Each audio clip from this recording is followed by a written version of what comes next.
এখন আপনাদের দেখাবো জুকি DDL 87। এটা তো অন্য মডেল 9000B 900 মেশিনের কীভাবে স্পিড লক করবেন আপনারা বা মনিটর লক করবেন সেই বিষয়টা দেখাবো। প্রথমে আপনারা পাওয়ার বাটন অফ করে আই বাটন চাপ দিয়ে পাওয়ার বাটন অন করবেন, তারপরে চাপ দিয়ে ধরে রাখবেন। রাখলে এখানে 2 নম্বর প্রোগ্রামে 5 নম্বর প্রোগ্রামে আসতে হবে। এখানে 5 লেখা আসবে, সে পর্যন্ত চাপ দিয়ে ধরে রাখা লাগবে। তারপরে ভিতরে যাবেন 180 নম্বর প্রোগ্রামে যাবেন। 180 নম্বর প্রোগ্রামে যায় ইন্টার দেবেন, ইন্টার দিয়ে 180 এখানে এক করে দেবেন, এক করে আবার ইন্টার দেবেন।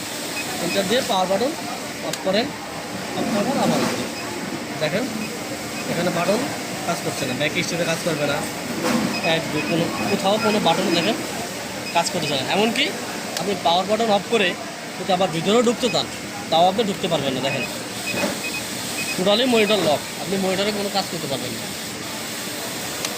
এটারে কীভাবে লকটা খুলবেন সেই বিষয়ে আপনাদের দেখাই দেয়। First back stitch, second back stitch, এই দুটো ব্যাক স্টিচ চাপ ধরে মেশিন অন করবেন। অন করলে এটা রিসেট হয়ে গেছে, তার মানে এখন আপনি ভিতরে ঢুকতে পারবেন।